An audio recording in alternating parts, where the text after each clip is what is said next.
everyone. It is Carlin here once again, and today is just kind of gonna be a pretty simple video.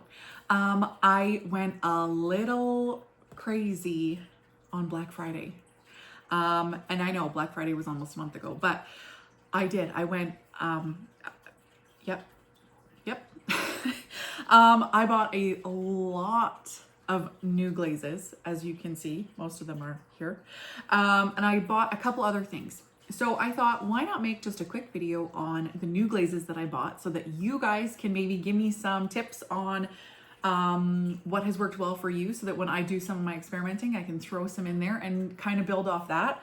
And also what your experience is with them. If they're super runners, I'd love a heads up. I'd love a heads up. But yeah, I just thought I'd talk about that. And then I kind of want to talk about what I have in store for 2026. Because after this video, I will be taking just a little bit of a break until the new year. School's out, so we'll be busy with that, busy with the holidays and all that kind of good stuff. So I kind of just thought I'm going to do a quick recap of what's to come in 2026. And then, yeah. So anyway, let's get started. I thought on Black Friday, I kind of wanted, there was some specific glazes I really wanted to try, and then I kind of just went a little ham. And yeah, I needed to restock on a couple things, and I just went nuts. What are you gonna do? So let's start with the Amico first, because I struggle with Amico. I won't lie. I want to love it. I want to use it more. Same with things like Coyote. I really want to try Coyote glazes, but they're so expensive that I find it hard. And even Amico, I find Amico is, I think it's the same amount. Yeah, it's about the same amount as a Mako, jar of Mako as to a jar of Amico, but I find that Amico glazes, they're more money. Not a whole lot more, but they're still more money than a Mako glaze. And in just the recent past, I guess, not that far along or far away, I've just been having better luck with Mako and Spectrum than I have with Amico, but I want to give it a solid chance. I want to try more. There's more new glazes that have come out, and since for the new year and their new stuff, I want to give them another try. So anyway, River Birch. I haven't gotten River Birch before. Now I have it. So I've seen amazing combos with it. I know that people make beautiful things, so I cannot wait to give this one a try. Obsidian. I have been looking for a good black, and I love a good Celadon because they have great coverage. They are nice and shiny, so that's always a plus too. But Obsidian. I can't wait to give this one a try. I also got Seaweed. Now, I do know that this can be a major runner, so I do have that as a heads up. But again, like I mentioned, if you see anything here and I don't know that it's a runner, drop that down in the comments because I do want to know. I do want to know. But yes, I love a good green, and I've seen great combos with Seaweed, so I cannot wait to give this one a try. Satin. I want to say Satin Orb, but it looks like Orb. I don't know. I should know how to read. Anyway, Satin Orb. I have been wanting to find a matte glaze that doesn't look patchy, that blends well. And when I saw this combo with River Birch, I was like, sold. In the cart, done. We're ordered. So can't wait to give that a try. And then the last Amico glaze that I got is a Flux glaze, and it is Ocean Drift. Now, Sarah from Three Little Potters did a review on this glaze, and she had some really awesome combos. So I thought that I wanted to give it a try. So here it is. So I'm going to do my own combos with it and see how I like it. Because I find that even though people share their glazes and they share their combos, and that's why I don't have a problem sharing my combos or my glazes that I use, because I find that the kiln that a person uses, how they apply the glaze, just the atmosphere in general changes how the glazes look, regardless if you've used the exact same combo that somebody else used. So sharing your combos and I fully understand why people don't share their combos.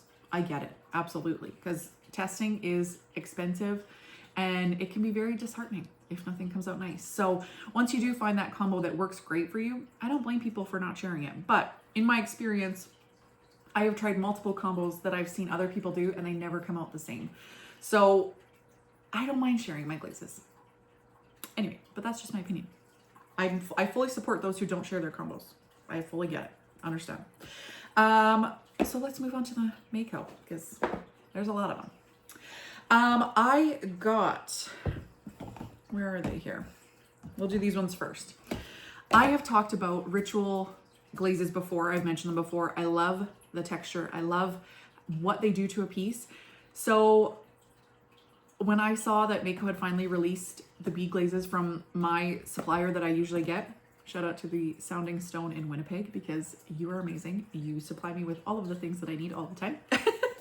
So I think they're great. Anyway, I ordered every color that I wanted. Yeah.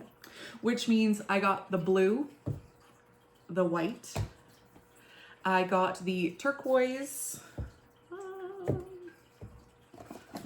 I got the pink, and the pastel blue. So I got 5 out of the, I think there's 9. I think there's 9 colors, but some were sold out. So these are the ones that weren't sold out that I wanted. So look forward to that because I just think the textures on these things are unbelievable. And I want to find it so that I can make a mug that, can't wait to experiment with that. I got micro pearl. Now I've had micro pearl as a sample pack, but since then I have bought myself a more buff clay. So I use Plainsman 340 and 340S. So 340 sometimes totally changes how a glaze looks as opposed to obviously the 340 with the speckle. So I'm excited to see if I can get all the crystals that I'm hoping for. I'm excited for that. I got light magma. Now again, the texture thing, it intrigues me. Every time I see it on a piece or every time I see it online, it intrigues me. So I really wanted to try it. So we did. Then we have eggplant.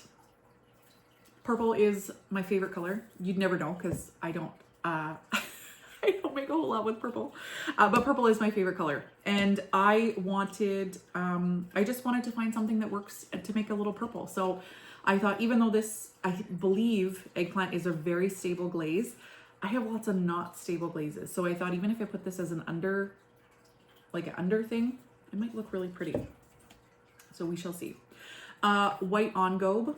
Now, again, I've had this as a sample pack. Most of, this engobe basically is for these bead glazes, because if I want to make these brighter, instead of putting it on, say, the raw clay, like the 340S, which I probably won't put it on a speckle, but I have used it on 340 and it looks great. Not these ones, but the original ritual ones. So I think by using the engobe, it can just maybe brighten it up a bit. So that's what that's for. I got olive float. This was one that was kind of like an impulse, and it's kind of one of those do I really think I need it? But I think if I mix this with, say, like a pearl white or even like an autumn purple, I think it might do some really cool things. So I regretted it a little bit when I took it out of the box, when I got it home, but we'll give it a try. There's a lot of other colors that are a lot worse that I bought before, so. Then I got black matte from Mako. Again, when I have seen the combos with like a river birch and a matte underneath, done, sold. And I've been wanting a black matte along with a white matte. So I know the engobes work for mattes, but I've tried the Mako white matte and I'm not a huge fan. I find that it's really patchy, and maybe I need to just get better at my glazing. I'm not sure, but anytime that I've used it, I've just had to use like a lot of coats, and maybe that's a matte thing. If it is, let me know, because I'm really excited to use these matte glazes, this one and the Amico one.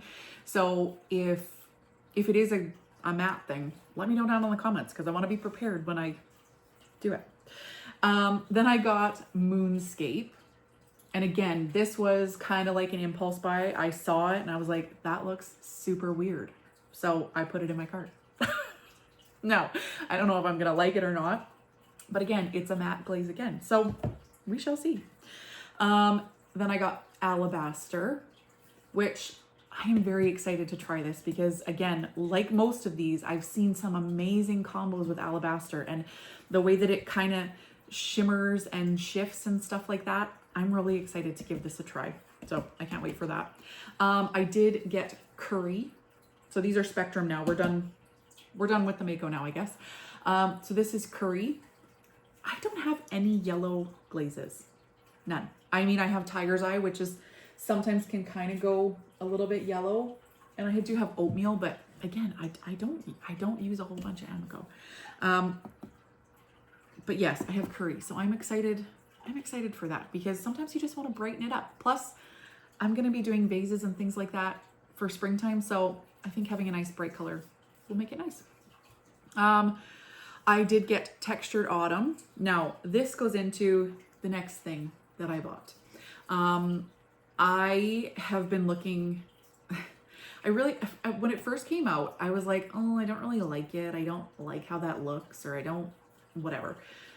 But then as time went on and more people started experimenting and using different colors and different things, I kind of wanted to try it for myself. So I also bought Running Hot Chowder, which means I plan on doing a whole video on just Frozen Pond or Peacock or whatever it's called. I want to give it a try. I joined groups, I did all those things, and it's really inspired me to want to do it. So I have bowls in the kiln waiting to be bisqued for this specific purpose. So I can't really wait. I'm pretty excited. Then I had to restock a few things or get things that I haven't gotten in a larger size, which is Louisiana Bayou.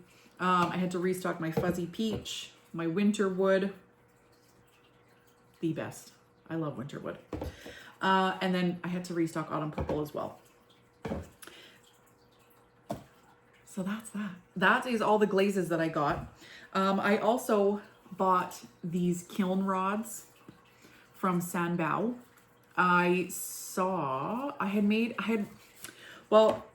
had planned to make a video on making ornaments, like intricate ornaments. And I may still post it if I do get time before the end of the year. But I just can't promise anything because the holidays are so busy that it was a struggle for me to even sit down and film this video. But if I do get time, I will do it. But I found these kiln rods and I've been struggling to find, because I find that my, the big thick wire one, it's now kind of bowing and I've only used it a couple times. So I wanted to find something that was a little bit more affordable, and I found these. So if you guys have ever used these Sanbao kiln rods, I bought them from Sanbao, obviously. The shipping was great. It was pretty fast considering that it's Christmas time. And yeah, so if you've used these ceramic kiln rods, let me know how they fare. It does say that they can work to cone 6, but I've never used them. So if you have any tips, let me know. And then the last thing that I got on Black Friday was I did get a new clay. Now, this is still just bone dry, but I made, if you watch Audrey Lynn's studios, or Audrey Berm, she made a gingerbread house, and as soon as I saw it, I was like, done. So I bought the cutter that she used to make them. And again, I have another gingerbread house in the kiln waiting to be bisqued, but I just haven't had time to do it. But I did get a new clay, which was 332, Plainsman 332G. Now, I wish I would have read better and I would have not gotten the G. I would have just got 332. But nonetheless, I got the G, which just means it has more grog in it, yeah, I didn't need that, but whatever. I got it, so it's done. And I was kind of wanting to do like a clay review and see kind of how it works. And I may still, but we shall see. we'll see. That might be in 2026. I do a little review of that clay, but we'll see. Anyway, that's what I got on Black Friday. So that's what you can expect in the new year, is a lot of these new things, a lot of new experiments, a lot of new testing, trying different things out, textured pieces, yeah, a lot of new different things. I just need to look at my notes here for what I had. Now, for 2026, I really don't plan on doing a whole lot of markets. I love the market experience of this year. They were great. I did three markets. I did one in the springtime.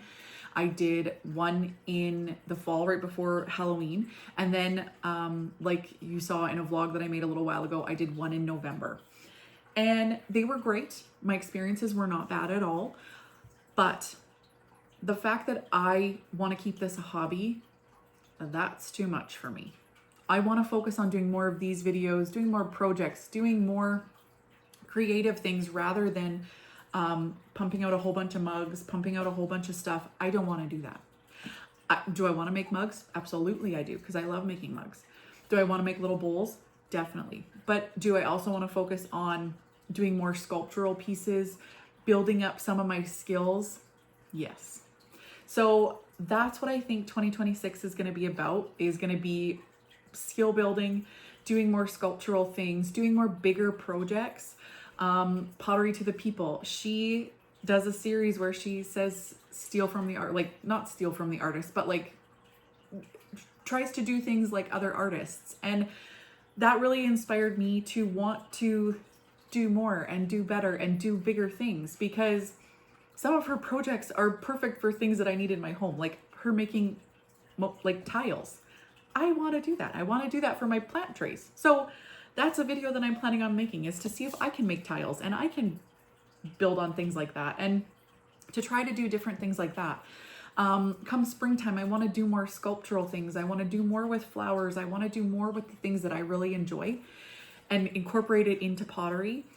I do a lot of embroidery, and I do quilt as well. I don't quilt very often, but I still do embroidery, and I want to incorporate that into my pottery. Now, whether that's make something look like it's embroidered and put it onto, say, a mug or a cup or a vase or something, or figure out a way to carve and just make it look like that. I don't know. I need to figure that out. But and I want to do, I just want to do more artistic things, more creative things, and just try to learn as much as I possibly can, because that's the whole point of my channel, right? So that's kind of my plan for 2026, is do a lot of the same, but a lot different. I want to build skills. I want to do a little bit more projects, more things that we can do together. And yeah, I want to have fun. I want to experiment. I want to do more glaze experiments, because I love it. I love experimenting with glazes. I think it's great. I also, for some reason, I don't use incense. I've never used incense, but when I see the little houses or little things that are being made that have the smoke coming out of a chimney, I need to make one of those. So I'm gonna try to make a video on that. I want to work with glass in pottery. I want to try it. I want to try doing just different things. I just want to try all the things. So I think 2026 is going to be a lot of experimentation. I think. I say that now. I say that I'm not going to do a market, or I'm not going to do this, or I'm not going to do that. But it may change. But for right now, 2026, that is the goals that I have, is to just experiment and to build my skills and just find what I really enjoy. So I think that's what we're going to do. Otherwise, 2025 has been awesome. And I attribute most of that to all of you, because you have all helped me to discover more about myself and more about this amazing craft. And I couldn't be happier that I am part of this community and that I'm able to share things with you guys. When I started it, I think I've mentioned this before, that I really didn't ever want to show my face. I didn't want to talk online. I didn't want to do any of that. But now I'm so excited that I did. because it's kind of gotten me out of my shell. It's made me, I'm like an introverted extrovert. I don't know if that makes sense, but I'm a homebody. I want to be at home. I want to be in my space, and I want to just be with my people. But at the same time, I want to be somebody who helps people learn, who does stuff with people, who teaches them stuff. But I don't want to be that person that goes to a classroom and has to talk into front of people. I just, that gets my heart going. I don't want to do that. But being able to do it on this platform has really given me a confidence in myself that I didn't think I had. So I really appreciate everybody who has liked, subscribed, watched my channel, has engaged with me and done everything. I really appreciate all of you, because me continuing to do this is all because of you guys. So I really do appreciate everything. And with that, I guess that is the end of 2025, and I look forward to 2026. I look forward to everything that has to come, and I can't wait to get started. So I wish everyone the happiest of holidays with whatever you celebrate. And if you don't celebrate, then I hope that you get some time off to enjoy whatever weather comes your way, and hopefully it's great. I never know what to say with that kind of stuff, because you just never know what to say. But I want to make sure that you all know that I appreciate you, and that I hope that everybody's day is wonderful, and that you enjoy whatever time you have, with whether it be with your family, friends, your pets, whoever. I just hope everybody is having a wonderful day, and I will see you all in 2026. Bye, everyone.